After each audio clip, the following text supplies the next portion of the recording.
Olá, boa noite. O novo balanço do Ministério da Saúde sobre o coronavírus revela que o Brasil tem 34 casos confirmados da doença e quase 900 suspeitos. 5 pacientes estão internados. Nesta terça-feira, mais 9 pacientes entraram para a lista oficial de infectados. O Sudeste concentra 85% dos casos. São 19 em São Paulo, 8 no Rio de Janeiro, 1 no Espírito Santo e 1 em Minas Gerais. O Nordeste tem 2 na Bahia e 1 em Alagoas. As regiões Sul e Centro-Oeste têm 1 caso cada, no Rio Grande do Sul e Distrito Federal. Já a região Norte continua sem registro da doença. A idade média dos pacientes com o vírus é de 41 anos e 56% mulheres. O país tem 893 casos suspeitos.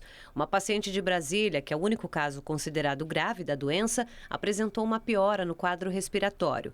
De acordo com os médicos, ela já tinha problemas de saúde, o que agravou a parte clínica. O Tribunal de Justiça do Distrito Federal obrigou o marido da paciente a fazer exames para saber se ele está infectado. Ele teria tido sintomas e se negou a fazer o teste. A decisão determinou ainda que ele fique em isolamento domiciliar sob pena de multa de R$5 mil. O secretário executivo do Ministério da Saúde informou que a infecção de idosos exige atenção especial.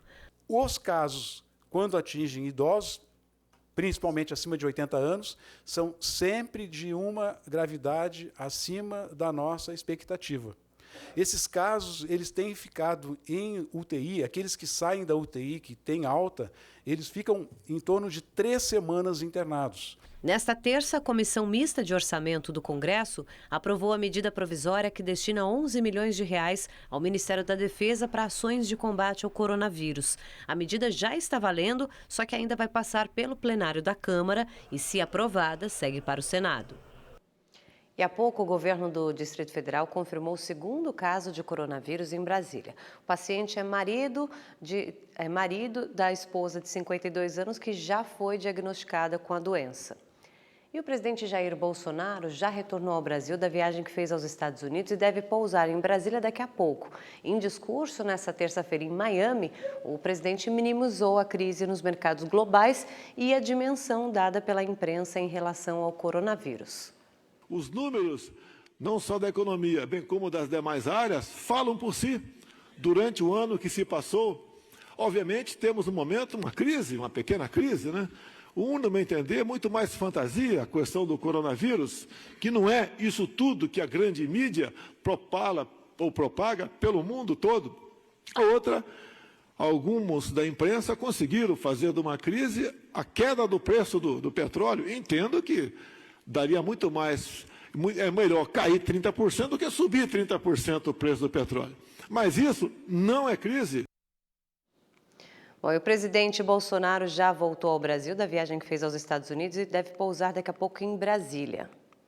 E os planos de saúde serão obrigados a cobrir os testes para o Covid-19. Essa afirmação é do secretário executivo do Ministério da Saúde, João Gabardo dos Reis. Ele disse que o exame ainda não está na lista de procedimentos de cobertura obrigatória definida pela Agência Nacional de Saúde Suplementar. Só que uma nova resolução, incluindo o teste, deve sair nos próximos dias. A Justiça do Rio de Janeiro decidiu mandar a júri popular o policial reformado Rony Lessa e o ex-PM Elcio de Queiroz. Os dois são acusados de matar a vereadora Marielle Franco e o motorista Anderson Gomes há quase 2 anos. Eles respondem por duplo homicídio triplamente qualificado por motivo torpe, emboscada e sem chance de defesa das vítimas. Os advogados de Elcio e Rony informaram que vão recorrer da decisão.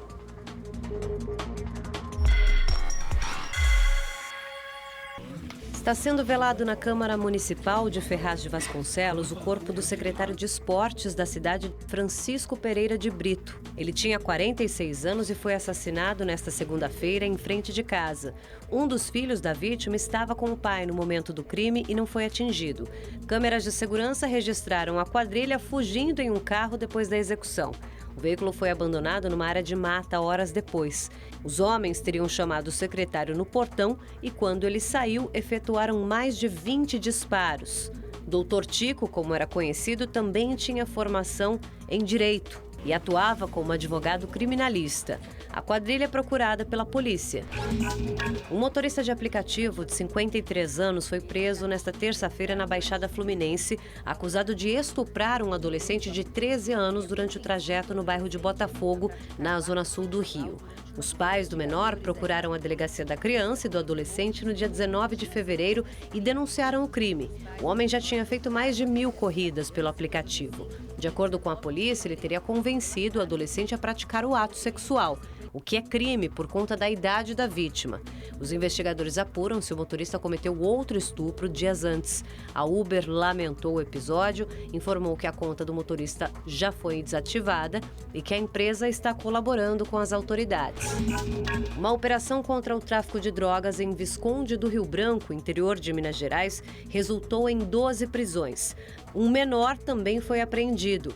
Na ação, a polícia trocou tiros com um suspeito com mandado de prisão em aberto. O homem teria resistido no momento da abordagem. Ele foi baleado e não resistiu. Foram cumpridos 25 mandados de busca e apreensão.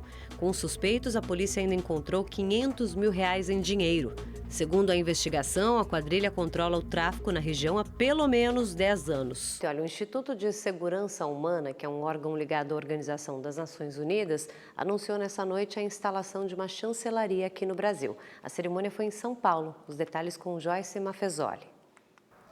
O Instituto tem o papel de promover o conceito de segurança humana e apoiar iniciativas alinhadas ao Pacto Global. A Agenda 2030, proposta pela ONU. São 17 Objetivos de Desenvolvimento Sustentável, que incluem, por exemplo, a erradicação da pobreza e o combate às alterações climáticas. Além da inauguração da chancelaria para fortalecer as relações internacionais, o Instituto de Segurança Humana homenageou algumas personalidades. O superintendente de jornalismo, esporte e digital da Rede TV, Franz Vassec, foi reconhecido pelo trabalho como correspondente de guerra. Conseguiu uma autorização especial para gravar com essas pessoas que usam uniformes militares.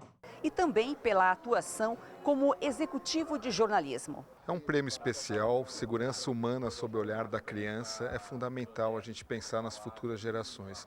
Então ele é muito especial por ser a inauguração de uma chancelaria, de ser um braço da ONU e de ter essa importância de pensar no amanhã. A criança é a semente do amanhã. Então, realmente, eu fiquei muito feliz, orgulhoso, divido esse prêmio que hoje recebo. É uma homenagem à minha trajetória como correspondente, como jornalista e também como superintendente de jornalismo, esportes e digital da Rede TV. Então, é um prêmio que eu partilho aí com todo mundo, com toda a equipe da nossa emissora, esperando realmente que eu possa, de uma maneira, e que nós, jornalistas, possamos contribuir para um futuro melhor.